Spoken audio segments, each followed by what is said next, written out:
Alright, so in part 1F, we look at square root and cube root and how prime factorization can help us do that, simplify the process. Okay, so but first, let's look at these two boxes. In the left, we look at 0 square equals to 0, 1 square equals to 1, 2 square equals to 4, 3 square equals to 9. So 0, 1, 4, and 9, they are known as perfect squares or square numbers, as they are the squares of whole numbers. So basically, if you square root them, you will get back whole numbers. Okay, so just like how we so it's like a similar concept to being divisible. Okay, so in this case they are square rootable. Okay, the numbers. Okay, now similarly, then numbers such as 0, 1, 8, 27 are known as perfect cubes or cube numbers because they are cubes of whole numbers. Cube numbers. So perfect cubes will similarly be so-called cube rootable to get us whole numbers after you take cube root of them. Okay, and then let's look at how HCF and LCM can help us in square rooting and cube rooting. So let's look at example 4.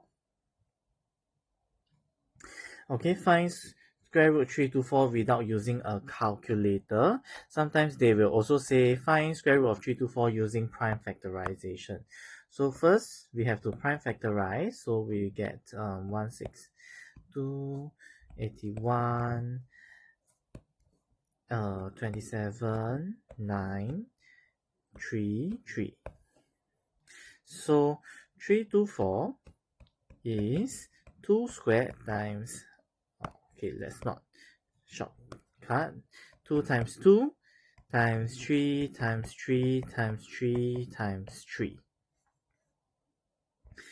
Okay, so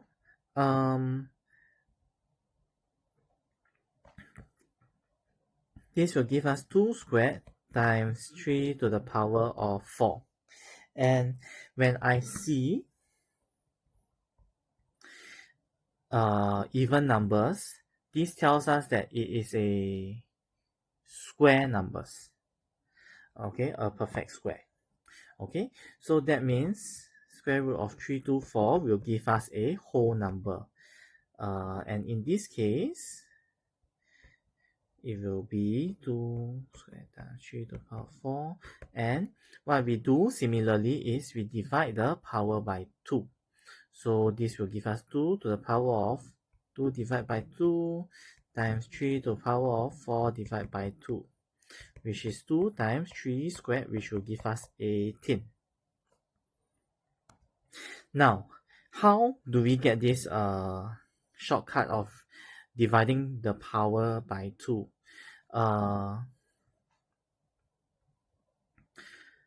Or rather, what is a better way to visualize this is, this actually can be also rewritten as 2 times 3 times 3 times 2 times 3 times 3.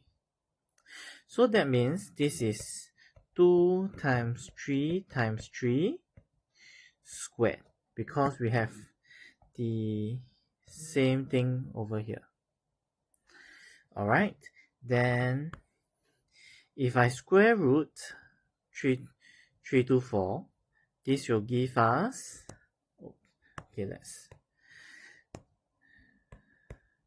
square root of 2 times 3 times 3 square. So After removing the power, this will leave us with 2 times 3 times 3. So this gives us the same answer, 18. Okay, so we see that the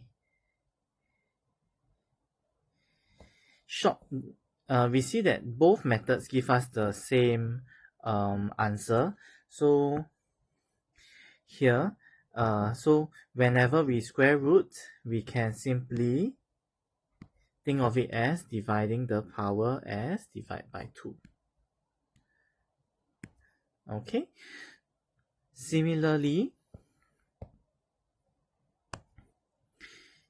cube root will then be dividing the power by 3. So 2 to the power of 9, this will leave us with 2 to the power of 3, which is 8. Okay, and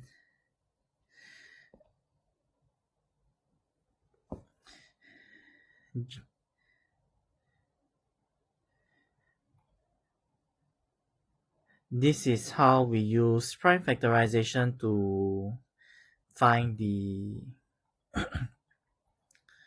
cube root and square root of a larger number without using a calculator. Okay.